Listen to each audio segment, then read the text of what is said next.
नमस्कार, आप देख रहे हैं बहस बिहार की। लेकिन सबसे पहले हम आपको कुछ तस्वीरें दिखाते हैं, उसके बाद कुछ बयान सुनाएंगे और आज का मुद्दा उसी से जुड़ा हुआ है।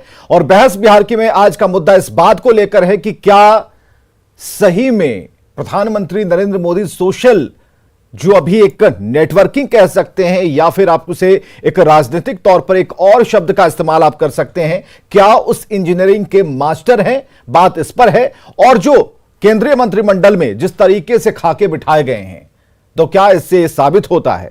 सबसे पहले कुछ तस्वीरें आप तक हम रखते हैं।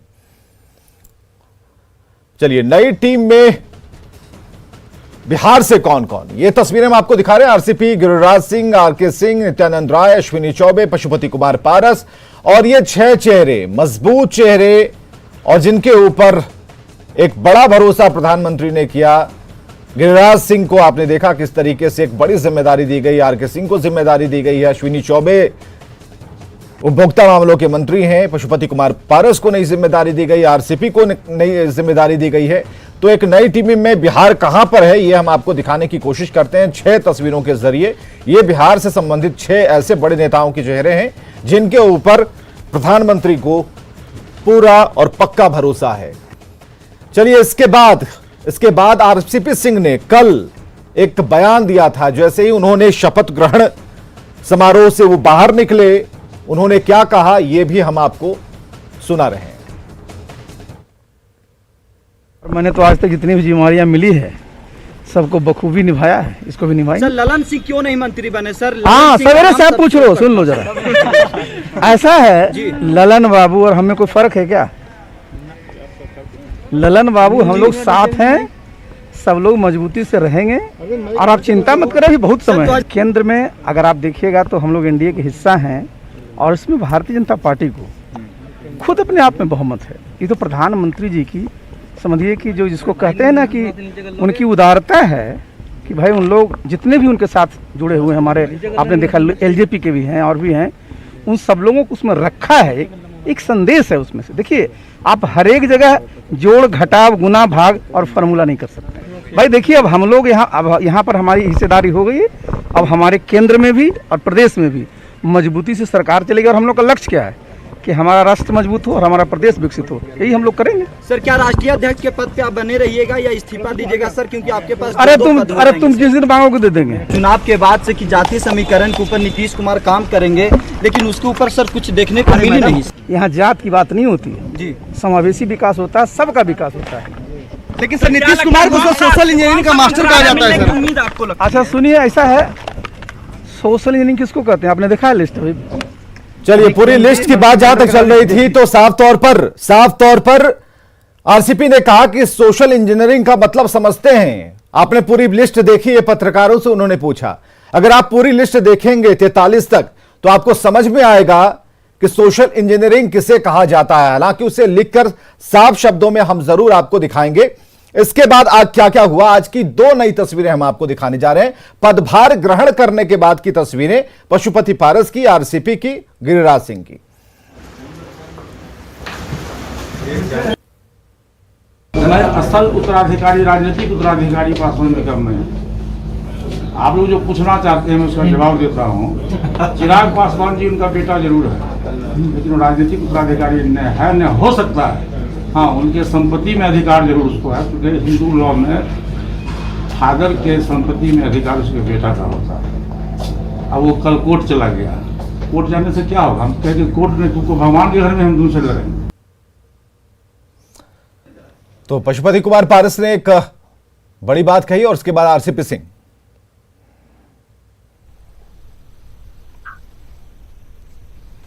अगर आप जाइए रेल भवन में तो उसका चाहे इलेक्ट्रिक पावर जो है, हॉर्स पावर बढ़ गया है, डीजल का भी बढ़ गया है। सरकार एक ही है, केंद्र में है, राज्य में है, अपनी दोनों सरकारें हैं। और देखिए लक्ष्य क्या होता है? लक्ष्य यही होता है कि भाई हमारा राष्ट्र समृद्ध हो, हमारे राष्ट्र में खुशहाली हो, हमारे राष्ट्र के लोगों का जीवन जो है अच्छा हो।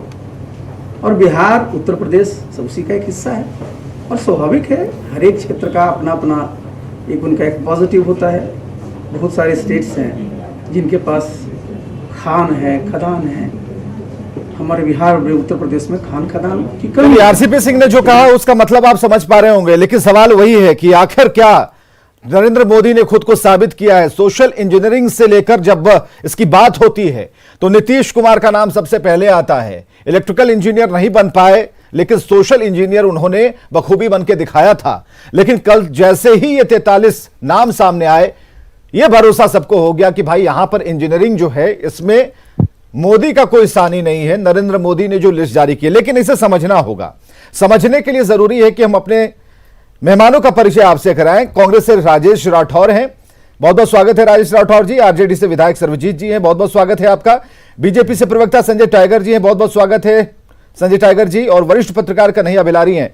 सबसे पहले कन्हैया बिलारी से जानना चाहेंगे, कल की लिस्ट पर आरसीपी ने साफ तौर पर मुहर लगा दी, यह कहा कि सोशल जो एक नेटवर्किंग होती है या जो एक सामंजस्य होता है, इंजीनियरिंग होती है, तो इसका मतलब समझ रहे हो, ये उस लिस्ट को देखकर समझा जा सकता है। ये बातें उन्होंने कही थी।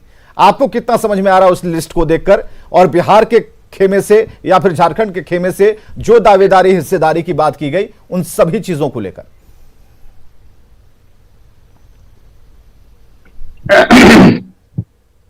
आरसीपी ने जो कहा उसमें आप देखिए, सबसे पहले तो आरसीपी एक बार भी मुख्यमंत्री का नाम नहीं, नीतीश कुमार का एक बार भी नाम नहीं, क्योंकि जो कुछ भी उन्होंने हासिल किया है उन्होंने नीतीश कुमार से हासिल किया है, एक बार भी नाम नहीं किया। प्रधानमंत्री की उदारता है कि अब देखिए, वो प्रधानमंत्री के बाद में हो गए हैं, आप सोशल इंजीनियरिंग पर बात कर रहे हैं, तो मेरे समझ से ओवरऑल अगर हम पूरे देश का देखें तो प्रधानमंत्री ने रिप्रेजेंटेशन बहुत अच्छा कराया है, एक समावेशी सब जात के लिए है। लेकिन हम बिहार पर अगर आए तो यहाँ से अति पिछड़ा जो एक्सट्रीमली बैकवर्ड कास्ट है उनका रिप्रेजेंटेशन नहीं हुआ है, ये अच्छी बात नहीं है। कुशवाहा का नहीं हुआ है, कुर्मी से कुशवाहा यहाँ ज्यादा हैं, उनका भी नहीं हुआ है। बाकी मुझे लगता है कि और कुछ नहीं। लेकिन अब आरसीपी जो है वो अब नीतीश के आदमी नहीं रहता है, वो अब निकल गए।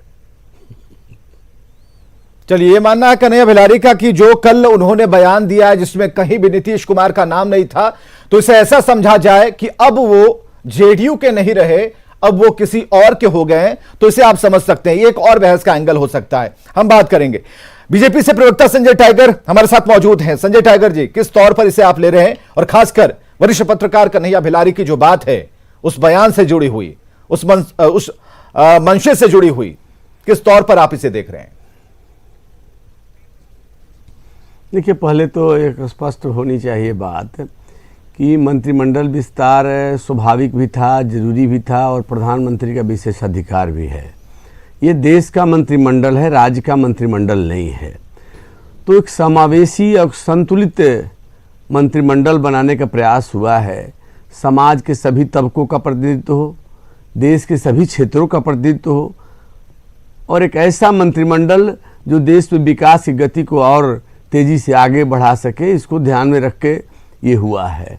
देखिए, आरसीपी सिंह जी ने कहा, उन्होंने एक बात स्पष्टता के साथ कही है कि ठीक है, भारतीय जनता पार्टी जो कहती है कि भाई हम गठबंधन करते ही नहीं हैं, गठबंधन धर्म का पालन भी करते हैं। और हमने चुनाव के पहले भी कहा था कि अगर देश के चुनाव में अकेले भी हम बहुमत में आएंगे तो सहयोगी दलों को साथ लेकर चलेंगे। हमने उस वचन का पालन किया है। आरसीपी जी का इशारा उसी तरफ था कि जब भारतीय जनता पार्टी को अकेले 303 सांसदों का समर्थन प्राप्त है, बावजूद लोजपा हो, अपना दल हो, जेडीयू हो, सबको मंत्रिमंडल में हिस्सेदारी देकर के सबको साथ लेकर चलने का प्रयास किया है। तो आरसीपी जी ने सही बात कहा है, और मुझे लगता है बिल्कुल ही संतुलित मंत्रिमंडल है, और इसमें किसी के लिए अंगुली उठाने के लिए कोई जगह नहीं है। लेकिन अब जो विरोध जिसे करना है वो तो विरोध करेगा नहीं। लेकिन वरिष्ठ पत्रकार कन्हैया बिलारी आपका विरोध क्यों करेंगे? वो एक पॉलिटिकल पार्टी से नहीं आते हैं, एक समीक्षक के तौर पर, एक विश्लेषक के तौर पर इस चर्चा में वो शामिल किए गए हैं। उनका इशारा भी जरा समझने की कोशिश कीजिए। आरसीपी के उस बयान से जो अर्थ निकलता है उसे उन्होंने कहा। अब देखिए, बयानों का व्याख्या अपने ढंग से किया जा सकता है। कल आरसीपी सिंह जी केंद्रीय मंत्रिमंडल में शामिल हुए हैं, जिसका नेतृत्व प्रधानमंत्री जी कर रहे हैं, तो उसमें मुख्यमंत्री जी का चर्चा नहीं करने का ये मतलब थोड़े है कि मुख्यमंत्री से उनकी दूरी बन गई है। वो जनता दल यू के राष्ट्रीय अध्यक्ष हैं, नीतीश कुमार जी उसी दल का नेतृत्व कर रहे हैं बिहार में, और दोनों एक दूसरे के पूरक हैं, दोनों साथ मिलकर कदम ताल मिलाकर आगे बढ़ते हैं। तो मुझे नहीं लगता इसमें किसी को कोई परेशानी। कांग्रेस से राजेश राठौर जी, राजेश राठौर जी, इस पूरे सिनारियो को आप देख पा रहे हैं, पूरी लिस्ट देख पा रहे हैं। इसके बाद सवाल यही उठता है कि आखिर सोशल इंजीनियरिंग में अगर मोदी नंबर 1 है, पूरे सिनारियो को अगर हम देख रहे हैं, लेकिन बिहार के तौर पर जो स्पष्ट बातें आनी चाहिए बयानों के जरिए और जिस तरीके से जो विश्लेषण आ रहे हैं सामने, उसे देखकर क्या लग रहा है? कांग्रेस की सोच इस पूरे सिनारियो को देखकर क्या है? देखिए, सबसे पहले मंत्रिमंडल के विस्तार का, मंत्रिमंडल के गठन का विशेषाधिकार माननीय प्रधानमंत्री जी का है, और माननीय प्रधानमंत्री जी जो करेंगे हम सबको मानना पड़ेगा। जेडीयू के कोटे से और एलजेपी के कोटे से कौन जाएंगे, वो एलजेपी के नेता तय करेंगे। लेकिन एक प्रश्न जरूर उठता है कि जेडीयू के जो नेतृत्व बिहार में मुख्यमंत्री जी कर रहे हैं, उनके कोटे से कौन मंत्री हुए। नीतीश कुमार जी लगातार जब से पहला बार मुख्यमंत्री बने बिहार से, तो पिछड़ा से अति पिछड़ा किए, दलित से महादलित किए, सवर्णों के आरक्षण की बात, कई बात उन्होंने किया, महिलाओं को आरक्षण देने की बात की। लेकिन एक प्रश्न आम समाज में है कि वो नीतीश कुमार जो समाजवादी की उपज कहते हैं, कर्पूरी के अनुयायी कहते हैं, वो नीतीश कुमार ललन सिंह जैसे वफादार वर्षों के साथी, दशकों के साथी को छोड़कर, वशिष्ठ नारायण सिंह जैसे वरिष्ठ नेता को छोड़कर, और कर्पूरी जी के नाम पे वो राजनीति करते हैं। उनके बेटा जो पिछड़ा, अति पिछड़ा से आते हैं,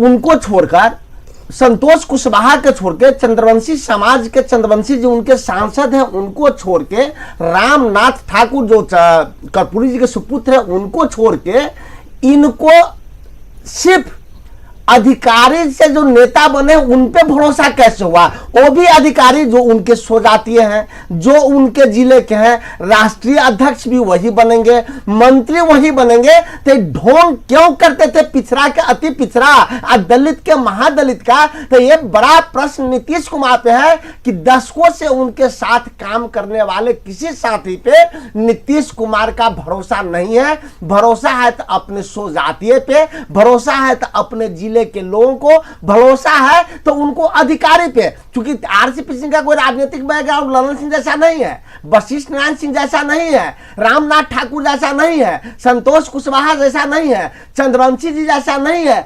अनेक पिछड़ा, अति पिछड़ा इनके साथ सांसद हैं।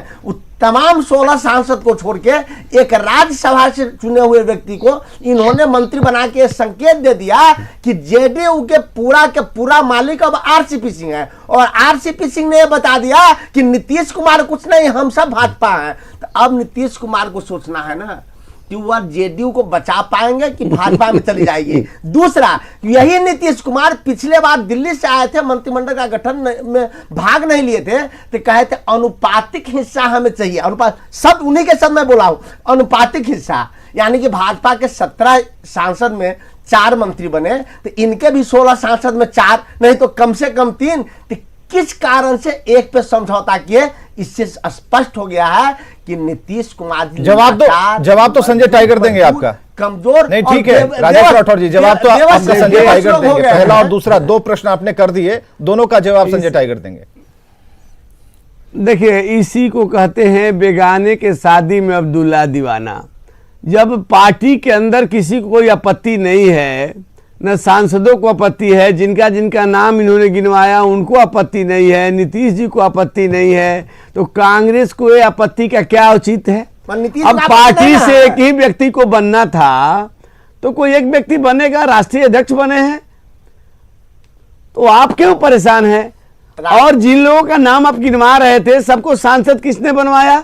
जनता दल यू ने बनवाया। उसी पार्टी ने बनवाया। सबको मंत्री तो बना नहीं सकते, किसी एक को बनाते तो दूसरा क्यों नहीं, दूसरा बना तो तीसरा क्यों नहीं। राजनीतिक और देखिए एक अधिकारी क्यों पसंद, ये जो राजेश राठौर जी हैं, छोड़ के कांग्रेस के प्रवक्ता, कांग्रेस के प्रवक्ता, नालंदा के लोग पसंद, राष्ट्रीय अरे आपको बेटा क्यों पसंद, आपसे कोई सवाल करे कि आपको इटली के लोग क्यों पसंद है, इस पर क्या पूछ देंगे। ये आपकी पार्टी का मामला है, देखिए आपके पार्टी का मामला है। वो तो राज्यसभा, देखिए राजेश जी, आप जनता दल यू में जो टकराव खोज रहे हैं, आप अपने दल को संभालिए। पंजाब में कांग्रेस टूट रही है, राजस्थान में टूट रही है, मध्य प्रदेश में कांग्रेस टूट गई, कांग्रेस अपना फुल फ्लेज अध्यक्ष नहीं चुन पा रही है, तो आप अपने पार्टी को संभाल नहीं पा रहे हैं और जदयू में टूट देख रहे हैं,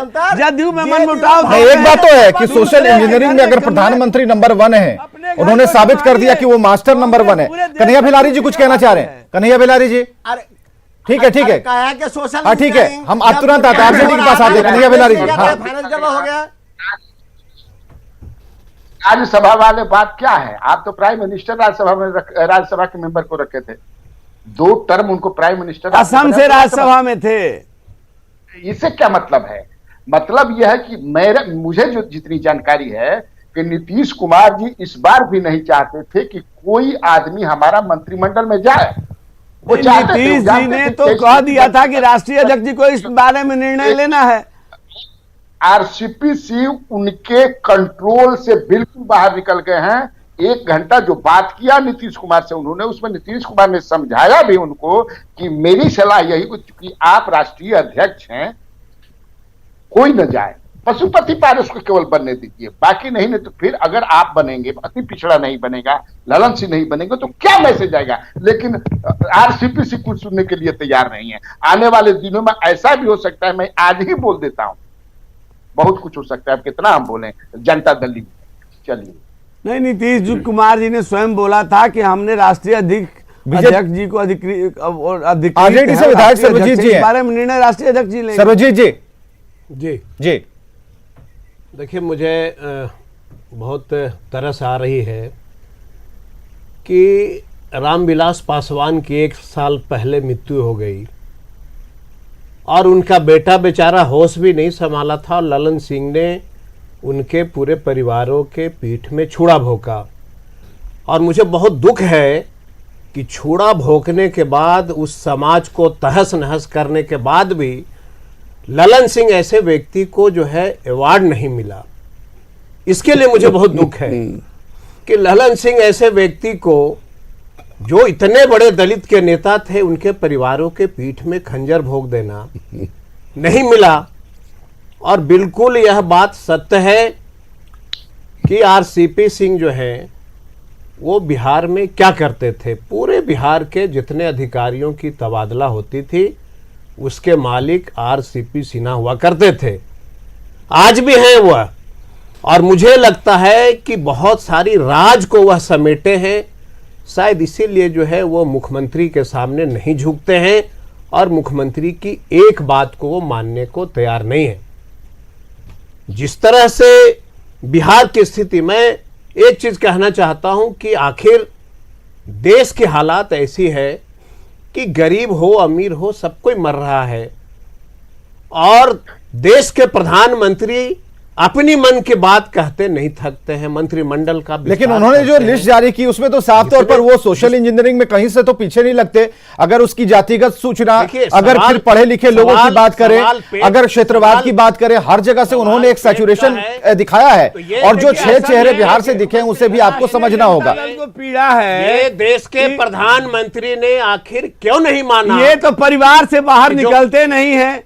अब मोदी जी ने सबको अवसर दिया है, समाज के सभी तबकों को। यहाँ पर नीतीश कुमार, यहाँ नीतीश कुमार का फेलुअर नजर आता है। हमारे साथ कन्हैया भिलारी जुड़े हुए। कन्हैया भिलारी जी, मोदी तो पास कर गए सोशल इंजीनियरिंग में, नीतीश कुमार कहीं ना कहीं कमजोर पड़ गए। समय मिलता है, कोई भाजपा के लोग बना दिए क्या? तो सिद्दीकी साहब को छोड़कर कन्हैया भिलारी जी को सुनिए। शिवानंद तिवारी जैसे वरिष्ठ नेताओं को छोड़कर तेजस्वी जी को आगे किया जाता है, राबड़ी जी को आगे किया जाता है, तो इनको तो दिक्कत होगी।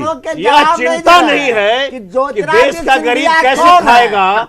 लॉकडाउन में इतने गरीब का पेट पे लात लगा एक है। मिनट जरा रुकिए रुकिए, जरा कन्हैया बिलारी से प्रतिक्रिया ले लेते हैं। सबके इलाज की व्यवस्था की गई है। देश भर में मुफ्त टीकाकरण का अभियान चल रहा है।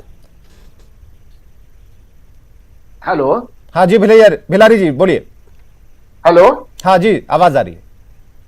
देखिए, प्रधानमंत्री ने जो मंत्री परिषद का गठन किया है, अभी टोटल 77 मंत्री हैं, 77, लेकिन उन्होंने अपने से बहुत ही प्रयास किया है अपने स्तर से कि सारे लोगों को, सारे सेक्शन के लोगों को ले, महिलाओं को भी लिया उन्होंने, अति पिछड़ा से भी बहुत किया, उत्तर प्रदेश हो। हम बिहार के संदर्भ में, चूंकि मैं ये कहूंगा कि और थोड़ा सा करना चाहिए था, अति पिछड़ा से लेना चाहिए था, जरूर ये एक मलाल रह गया। लेकिन हम ओवरऑल अगर देखें 25 राज्यों का रिप्रेजेंटेशन है, ये कम बात थोड़े है। पढ़े लिखे लोग हैं, महिलाएं हैं, युवा हैं। मुझे तो लगता है कि पहली बार इतनी संख्या में किसी मंत्रिमंडल में केंद्रीय युवाओं को प्रतिनिधित्व मिला। बिहार से पहले भी 6 मंत्री थे। चलिए, खबर आ रही है अभी कि भी 6 पशुपति मंत्री पारस हैं। ने बतौर केंद्रीय खाद्य प्रसंस्करण मंत्री की जिम्मेदारी संभाल ली है और पशुपति पारस जब दफ्तर पहुंचे तो उनका स्वागत हुआ है कुछ इस तरीके से जो आप तस्वीरों में देख रहे हैं, और इसके बाद उन्होंने बतौर मंत्री अपनी कुर्सी संभाली, कार्यभार संभाला है। पारस के साथ उनके भतीजे और सांसद प्रिंस पासवान समेत कई करीबी लोग उस समय मौजूद थे और इस मौके पर न्यूज 18 से खास बातचीत भी की है पशुपति पारस ने। उन्होंने कहा है कि पीएम मोदी ने उन पर जितना भरोसा जताया है उससे ज्यादा काम करके वे दिखाएंगे। सर, कार्यभार संभाला आपने, कितनी बड़ी जिम्मेदारी इसे मानते हैं? देखिए, प्रधानमंत्री जी ने मुझ पर बहुत विश्वास किया है और मैं पहली बार लोकसभा का सदस्य चुन के आया हूं।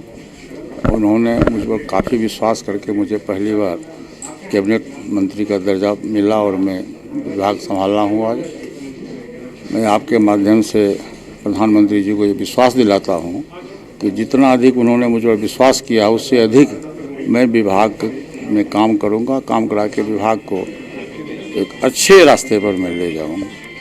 आपने अभी कुछ देर पहले कहा कि राजनीतिक तौर पर उत्तराधिकारी रामविलास पासवान के आप हैं, क्या है उसके संदर्भ क्या है आपके? मैंने तो आपको भी बताया ना कि पासवान जी सबसे पहले 69 में विधायक बने, वो सांसद बन गए तो मुझको ही उन्होंने कहा कि तो आप चुनाव लड़ो अरवली से। मैं चुनाव लड़के जीता। मैं 77 में हाजीपुर से बने, 2019 में राज्यसभा में चले गए, फिर उन्होंने मुझको ही आशीर्वाद दिया कि तुम ही हाजीपुर से लड़ो। राजनीतिक उत्तराधिकारी मैं दूसरे सेंस में कहा कि मैं पासवान जी का भाई हूँ, तो पासवान जी में जो गुण था वो गुण मुझ में नहीं होगा, लेकिन कुछ न कुछ तो गुण होता है। चिराग का अब क्या होगा? कोर्ट गए हैं चिराग। अब तो ये तो चिराग बाबू से पूछिए क्या होगा नहीं होगा तो समझेंगे। जो कोर्ट गए हैं, जो जानकारी मुझको मिली है कि लोकसभा अध्यक्ष के नियमन के विरुद्ध गए, वो भी गलत है, वो भी गलत है। लोकसभा अध्यक्ष जी ने पहले ही कहा था कि देश पार्लियामेंट की जो प्रोसीडिंग होती है, जो हम जो चलाते हैं पार्लियामेंट, वो देश के कानून के तहत चलता है और पार्टी चलती है पार्टी के संविधान के तहत। तो देश का जो कानून है, स्वर्गीय अटल बिहारी वाजपेयी जी ने जो दल बदल विधेयक लागू किया लोकसभा राज्यसभा से और कानून बना देश में, उसमें स्पष्ट लिखा हुआ कि यदि 2/3 सदस्य अलग होना चाहते हैं, यदि मान लीजिए कोई अध्यक्ष तानाशाह हो जाए, जैसे मेरे यहाँ तानाशाह हो गया, तो हम लोगों ने लोकसभा अध्यक्ष को लिख के दिया कि भाई पार्टी में डेमोक्रेसी समाप्त हो रहा है, आप इस पर नेता परिवर्तन का घर की लड़ाई अभी और लंबी खींचेगी क्या, जिस तरह से वो कोर्ट गए हैं? नहीं, घर की लड़ाई लंबी नहीं खींचेगी, समय आएगा सब ठीक हो जाएगा। चलिए, धन्यवाद। कैमरा पर्सन सोनू के साथ रंजीता झा, न्यूज 18 नेटवर्क। तो पशुपति पारस ने कहा कि समय आएगा तो सब कुछ ठीक हो जाएगा, यानी इस बात की उम्मीद पारस को है कि समय के हिसाब से, परिस्थितियों के हिसाब से सब कुछ ठीक हो जाता है, घाव भर जाते हैं। बहुत बहुत शुक्रिया हमारे साथ आने के लिए, हमारे इस पैनल का भी बहुत बहुत शुक्रिया और खबरें लगातार जारी हैं।